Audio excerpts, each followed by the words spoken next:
Geek Tank Radio on 98.1 The Max. Welcome, everyone. We are the Geek Patrol, and our microphones don't have a stun setting. Today's episode of Geek Tank Radio is brought to you by Ancestry.com for tribbles. So now, you know, if you want to track what your great-great-great-great-great-grandmother's life was like, you know, like 2 days ago when she was born, you could you can track it down. It's a good way to find out what your I mean, they have feelings like a doomsday counter, Brandon. So okay, all right, Joe. They can't all be bangers, and that one definitely wasn't. Okay, well, you know, you throw it out there, much like a tribble. You throw it up against the wall and see if it'll stick. And see if it screams. Anyway, welcome to Geek Tank Radio, everybody. We'll just quietly move along. I'm Joe Thorderson. I have a feeling we're going to be doing that a lot this episode. Yeah, I'm man. Joe Thorderson here with my friends Brandon Olmstead and Allan Gilbreth and our buddy Max over there behind the glass. And we're keeping it, we're under teasing today. Based on the off-air conversations we had, we think there's going to be this show is going to be organically grown, right in front of your ears too. As opposed to the plastic ones that are grown, right? You know. However, we got into a little bit of a discussion about the Flash last week, Brandon. When you weren't around, you were trapped downtown because of Barbecue Fest. Oh my goodness, the insanity. You survived. We had that, and we had the Great American River Run going on, and yeah, there was no escaping downtown. Yeah, It's yeah, like- and you weren't in a good mood either. Your replacement didn't show Well, up. I mean, it was just. Well, there's things I can't talk about on the air as to why that happened, but Okay. yeah, you know, it's like when you're stuck at work, you know, and you're like, I got to get to my other job. And they're like, yeah, we can't penetrate the streets downtown. It's like, well, okay. Gosh, it sounds like a battle or Hey, something. hey, So, yeah, it sounds like a war. The so. overtime was there, though. So it's Okay. all Well, you know, soften the blow. So. Well, as a Yeah. result, Brandon, you didn't get to take part in our discussion of The Flash. And Okay. I know you're saying, okay, well, you know, it's not even out yet. Exactly. That's why I want to discuss it before it's out and we've all seen it. And it's, you know, it's that lead up because there was a day not that long ago where, man, we would be shouting from the rooftops. We'd be excited about any new thing they throw us. But after years of, you know, whatever, Well, I mean, questionable content, we don't just... Well, we take after everything we with a figured grain out of salt. what they were throwing at us, we decided to start ducking. Yeah. So Well, I've dealt with so many toxic fans right. in the past few years that there's no point in even trying to discuss things like this beforehand because it doesn't matter what your opinion is. There's going to be some, you know, jagahole on the internet who's going to tell you you're wrong and that you don't deserve to live because you're wrong. Yeah. You know, because so of a piece of entertainment. So But- it's like I bought a ticket. I am going to be at the 3:30 showing here in Memphis at the Paradiso. I'm going to see it, and I'll be able to tell you what my opinion is on next week's episode or the following episode. But I'm trying to keep my expectations low. Okay. All right. So we're going to discuss that a little bit, and we have some other things that we're not teasing because, like I said, I've learned my lesson. But Brandon, I experienced, and I want to throw this at you. And in full disclosure, what is it, Max? Full disclosure, I brought this up on Tool Talk Radio yesterday and didn't get the results I wanted. So I was trying to bait the listeners to get them to, and they just didn't seem to. They were more interested in talking about the water beds and things. You need to talk about how to perfect the perfect irrigation system so that your plants can survive a southern summer. Yeah, That's so what they want to hear about. They don't want I to can hear do about that. anything. they don't care about time travel. No. But you paradoxes. could do that with a waterbed. All right, so Brandon, you have the exact kind of mind that I want, or Okay. the mind that I want to run this by because I think this is a legitimate, a legitimate paradox. The truth is out there. Fluoride is used by the communists to control our minds. No, it's not. Fact. Space does not exist. Fact. Bears eat beets. Oh, bears. Beets. Battlestar Galactica. Bears do not. What is going on? What are you doing? When you said, what is it, Max, this was it. Oh, okay. He loves pushing buttons. He just cannot help himself. He loves pushing your buttons. Okay, so Brandon, here's what I Okay. was going to get. Now, if you don't live in the Memphis area, this is very easy to explain. We have a road here called Poplar Avenue, which is basically goes all the way from downtown. Man, it just keeps going. It goes. It's actually it probably a goes highway. like 50 miles. I mean, It goes through across the country. Right. Yes. It's a huge road, and so, but it's the bane of our existence here because it's 3 lanes. It's 3 lanes on each side when it really should be 2. It's sandwiched. It's compressed. There's accidents I don't know. and stuff. I've looked at a lot of the houses up and down Poplar and the businesses. You can go ahead and cut out half their lot. Yeah. They don't do enough business for it. You can widen that road. There are some big front yard. But here's what happened, Brandon. So I'm driving from Poplar and Mendenhall to Overton Park. And so, folks, if you don't know what that is, that's a good, what did we say, Allan? 6 miles? Something It's about like 5 miles. 5 or 6 miles. That is one of those treks that can take you 7 minutes or 70 minutes, depending on what time of day it is. There you go. There you go, Brandon. Okay, so I've made that drive thousands of times, and I've counted, and I believe there are 14 stoplights between where I was at Poplar and Mendenhall to Overton Park. Okay, this has literally never happened. I've lived here 29 years. I've never had this happen. Brandon, I did not hit one red light that whole stretch. I was going nonstop, and what was normally about a 15-minute drive, I made that drive in 6 to 7 minutes. Well, okay. All right. So here's my paradox I want to throw at you. So let's just suppose somebody came from the exact same destination as mine, and they left 5 minutes ahead of me. Right. Okay. Well, I would have arrived before them. Well, it's true because about I would say that by the 7th stoplight, you would pass them. Okay, but doesn't that seem like it is more seems of like a paradox. It's more to of a me. mental paradox than it is a physical one. Okay. But you're absolutely right. Because of the fact that they have left 5 minutes earlier, they're going to get stopped a few times before you catch up with them.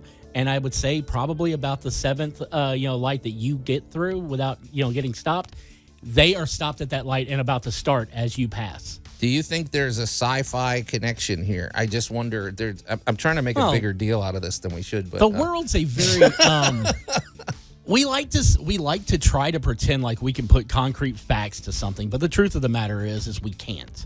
Okay. We can only give you the concrete facts that other people have come up with, but that could all be just complete BS. I think that there is a little bit of a mysticism when it comes to travel in general, and it's like,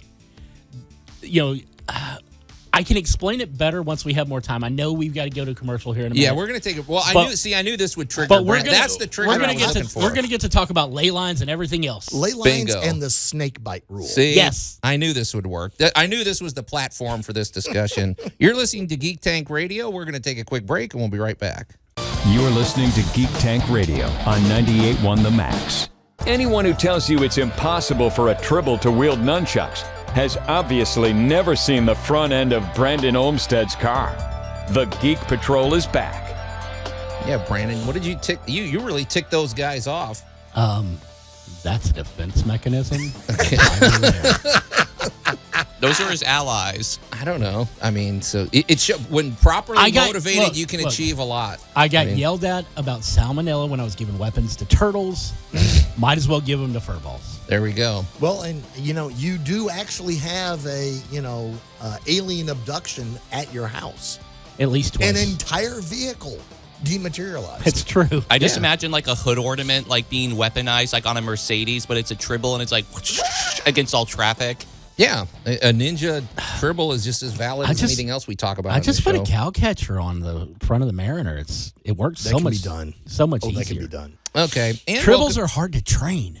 No, they are. They march to their own tune. They have the attention span of goldfish and the discipline of a 14-year-old boy who just discovered.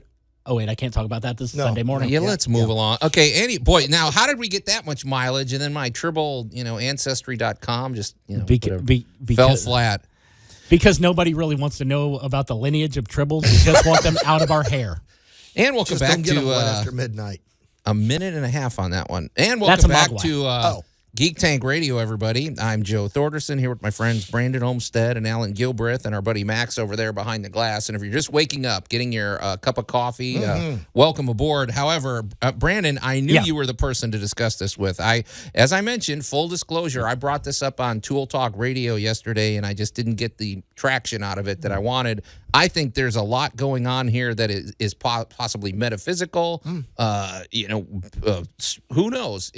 Einstein may have things to say about this. I'll even give you a paranormal angle on it. But if you're just tuning in, go ahead, Max. Did you have something to say? I wanted to kind of begin our conversation again with a quote by Blaise Pascal. No. Okay. Just go ahead, man. He said, reason's last job is this recognition that there's an infinite number of things which are beyond it. Yeah, I think there's something here. So if you're just tuning in, basically, I was driving down Poplar Avenue, which is this long stretch of road here in Memphis. I went, what would normally be a 15-minute drive, I made in about 6.5 minutes because I hit every single green light, and I was booking, man. I was going more or less the speed limit, but I didn't have to stop. And I posited the question that it's normally a 15-minute drive. So in theory, somebody could have left 5 minutes ahead of me, and I still would have arrived at the same destination ahead of them. And I think this speaks to paradoxes and metaphysical and whatever. So, and Brandon bit. So let's talk first of all about the whole idea of an object in motion. Okay. So your 5-minute guy is going to have to, because of the fact he's going to get caught by a light or two in that span. Even if you get half the lights. He has to get, moving again, which means he's got to start from zero. You just go past him doing, 40 miles an hour, 45 miles an hour at that 45 or 50, 40. Right. Yeah, depending on where you're at. Okay, so Joe was speeding. But no, the thing is by the time he gets up to that speed, you've already passed at least another light, and he's fixing to get caught by that yellow light. Now, he could speed through it, or he's going to have to stop again, which is going to put even more time onto his, travel. One of the worst places on Poplar, in my personal opinion, to get stuck. We do a lot of printing with Atomic Press. They're over at the the over there. Clark Tower, yeah. Clark Tower. That little light that goes basically, but Truce Parkway and all that stuff is one of the worst places to get stuck because you can't get speed up enough to get past the next light before you're already at a red light again. Right. So if you manage to hit all those, green lights right there, that can easily shave 10 minutes off your time. Isn't that something? One light. It's insane. But I'm going to throw out another part of this theory from the other end. How many times have you been, you know where you're going, it's your typical route, you remember starting, you remember getting to one light, but the next thing you know, you're there, and you don't remember getting there because of the muscle memory. I knew you'd go there because I know exactly the thing you're thinking about. It's like, wait, I'm here.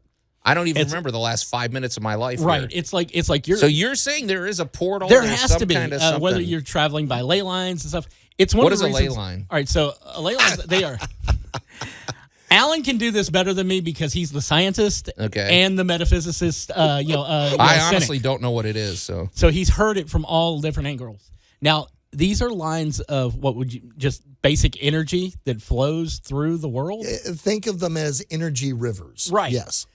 And it's always been said that it's like, if you were traveling by boat across the ocean, you hit the ley lines right, perfect winds all the way across. But if you don't hit the thing right, there's a meandering. You're fighting against winds and stuff like that. Things, right. Yeah. And I believe that, with certain modes of transportation, whether it be automobile, bike, train, there's a reason train tracks are laid out the way they are. Right. There's a reason why real, normal, average cities are laid out a certain way, and Memphis is laid out like we're trying to keep demons in. Yeah. In so many ways.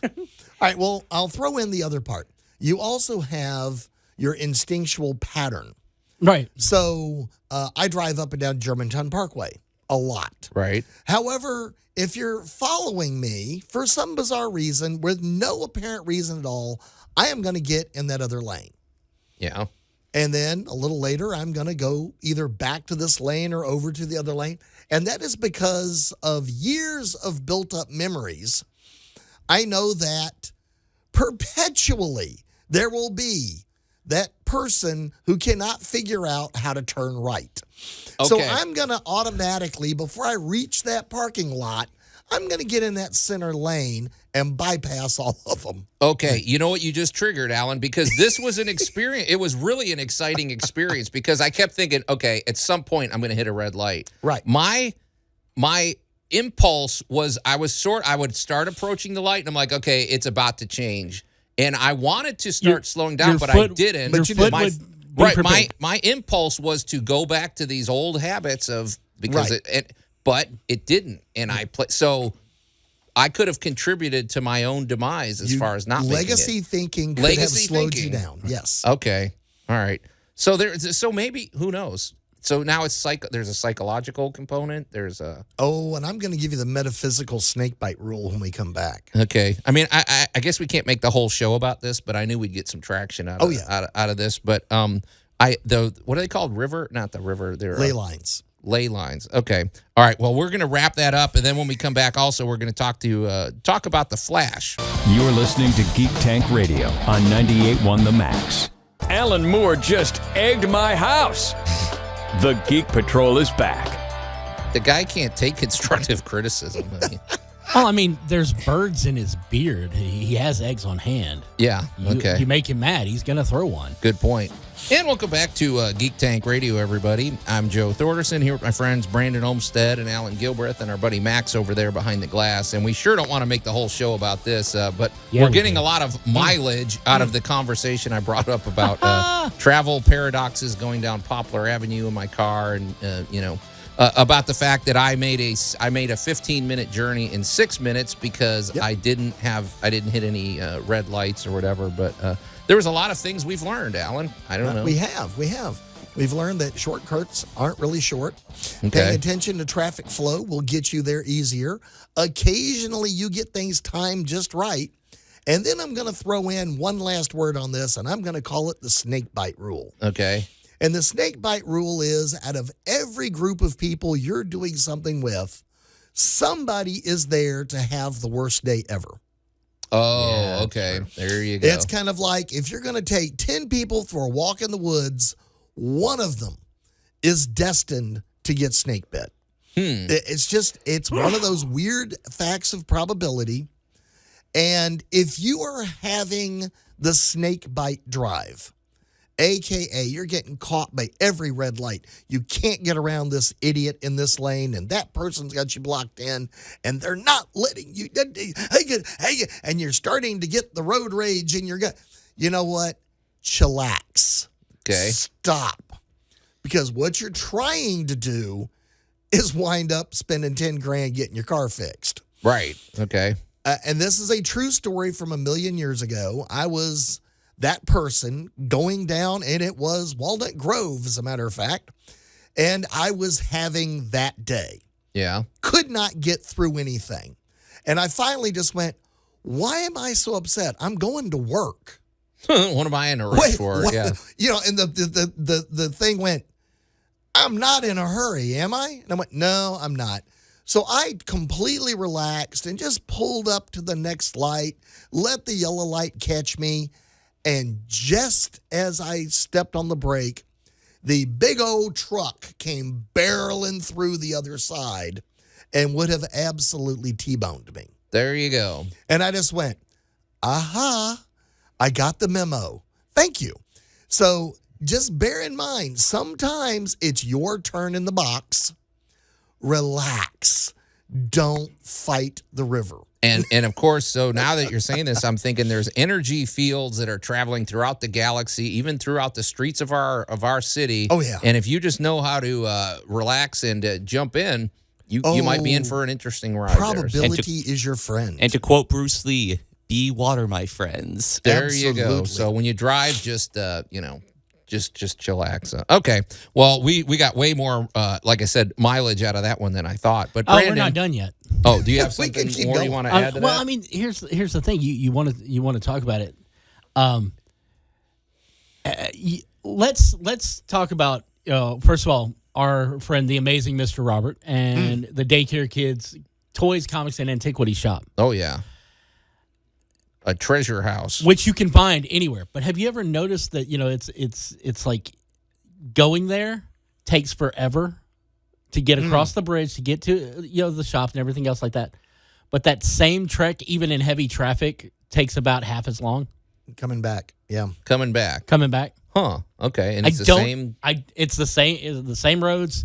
You're literally right on the other side of the highway. Maybe because you're in a good mood when you leave. You know, you've just found. I thought you were going to talk about the convergence of how things wind up at his shot. Like that guy attracts collectibles like a true. magnet. That is a probability rivaled only by Thor Ragnarok's. Yeah. Okay. Jeff Bloom. I expect to see Jeff Bloom in that store anytime I walk in. Yeah. So, and we love Mr. Robert and the whole crew over there. So, all right. Well, hey, Brandon, I did want to shift gears if you don't mind. Well, so, I mean, if you have to, we can't make that. I mean, it is. You okay. can. It's not. I mean, you say shift gears. That's all about cars. Okay, Max. So anyway, The Flash is coming out in about a week and a half. Right. And I'm going to have to drive to the theater.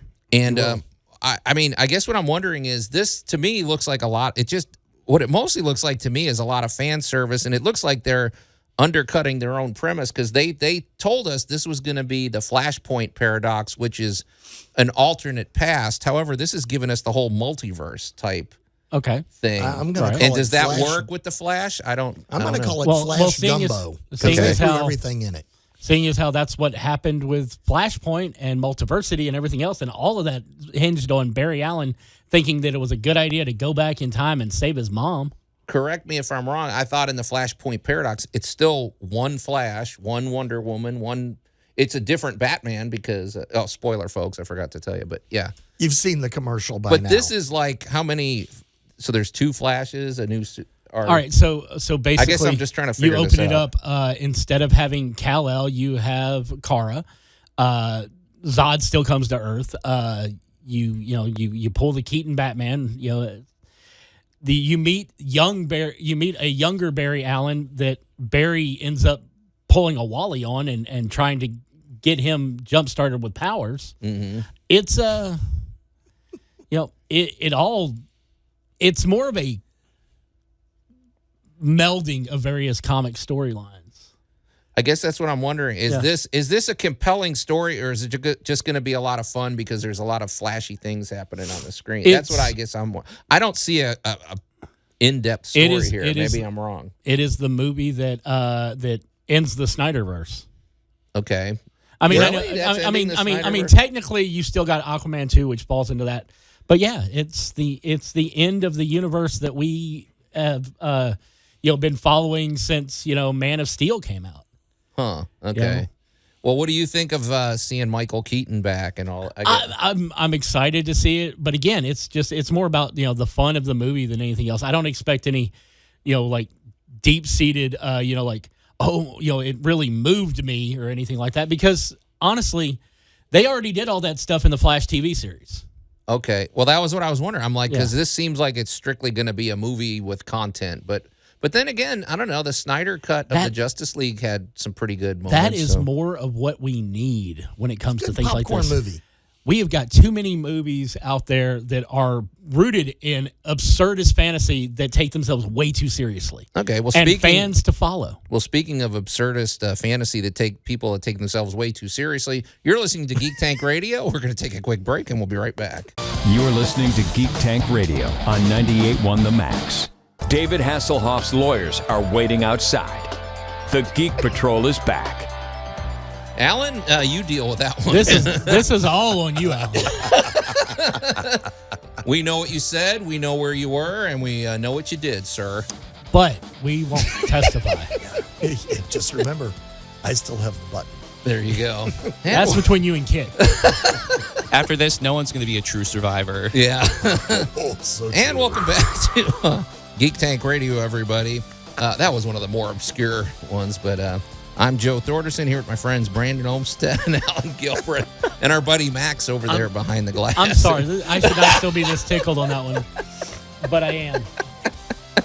What, de-rezzing works just fine. That's the challenge. Getting Brandon to engage on these rejoiners is always tough, and he went for that one. So okay, hey, you guys, before the break, well, if you're just tuning in, I don't know, man. We were talking about all this weird time portal situations. Let's just say everything about this episode has to do with time and the fact that we don't have enough of it. Actually, that's a good point, because if we flash forward, Brandon, bump. Now we are talking about the Flash, and the reason is because I always think it's interesting to talk about these movies before they come out and to speculate and to get our thoughts. And it wasn't all that long ago, If a superhero movie came out, we were cheering from the rooftops. We were singing its praises. We were optimistic and hopeful, and it's not always the case anymore, Brandon. With everything going on, do you know how disconnected I am? I forgot that this week was the release of Into the Spider-Verse or Across the Spider-Verse.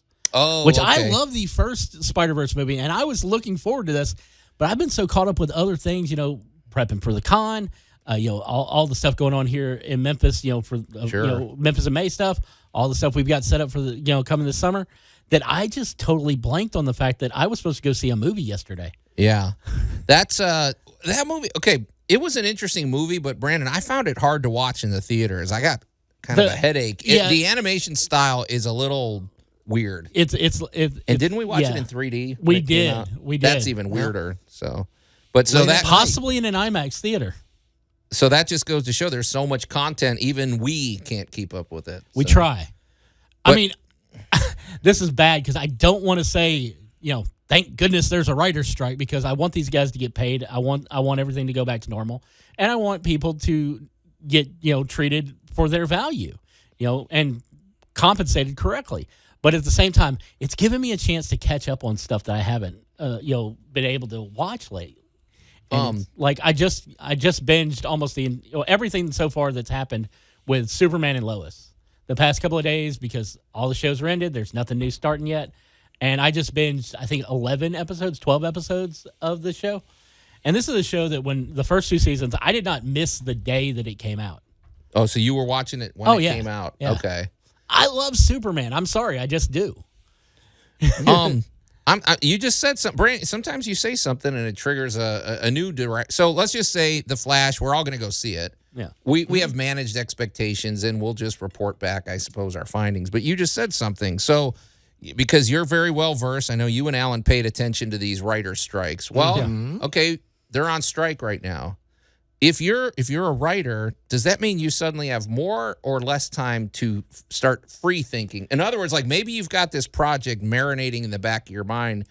Now, since you're not working, do you have time to devote to that or start fleshing out new ideas? Could we get a lot of good content that comes out of this, in other words? After the last time we had a big writer's strike, we got a ton of really good concepts after it was taken care of. Okay. And it's like you got a chance to think outside the box. You didn't have to get, you weren't stuck in your little writer's room and we have to think this direction, So I mean, we had a lot of interesting movie takes, especially. But what really was bad about it is we also saw studios learn how much that they could get away with not paying writers by having semi-scripted reality shows. Oh, as if those aren't written, but yeah. I mean, that's why I call them semi-scripted, because usually, there's, if you watch Big Brother, half of those diary room things have been scripted by someone behind the scenes and they hand it to you. And the way you can actually tell that they rely on that too much is that Big Brother would have started this month and run through till August, but because of the writer's strike, it's not starting until August and running through November. There you go. So, it's a summer show. I'm never been a fall. I've never watched it, but yeah. I'll admit I'm addicted because sometimes there's just drama about putting up. It's MTV's The Real World with competitions. Okay. I used to work on a resort, so there are a lot of things I don't find funny because I already lived through it. Right. I'm sorry. I am from South Texas, and I know everybody tells me that King of the Hill is the funniest show out there. I'll tell you what. I hate that show. I grew up there. Yeah. So it's kind of like, that's just Bob. Did you answer my? Are we going to get better? Are we going to get something new that we comes out? are going to get different concepts. Okay. Whether or not the public will glom onto it, but you got to admit, with if it's not a low budget, high profit horror movie, a high profit, oh my God, we got to make $1 billion or else it won't exist anymore, superhero franchise, right? Or a Star Wars TV show, we need something different. I mean, as much as I love those other things, we need something different. I totally agree. So you never know. There's always the silver lining with stuff like this. Well, also keep in mind the writer's strike is where? Here. Yeah. It's not there. Yeah. So there's not a writer's strike going on in the anime world.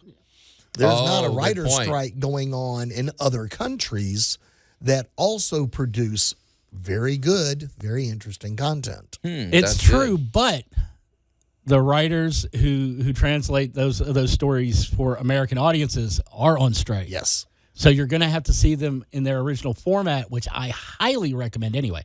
I'm a big fan of watch the OG and then watch the dub so that you've got two different concepts. It's almost like coming at the material from two different angles. The subtitles are great. And Max, you're fluent in Japanese, and we've discussed that. The way the Japanese translates certain words and phrases are usually better, I have to say. A lot of the beauty of Punchier. a thing kind of gets lost in its translation. It's like, this word might have been a better choice than that. Yeah, so I agree. I always watch it with the subtitles. It takes more work, but usually it's worth the payoff. So, all right, well then I guess we'll be following this, and man, we only got a week and a half till we get to see The Flash, and it'll be interesting if this is going to be the big summer blockbuster, which it seems like it will be.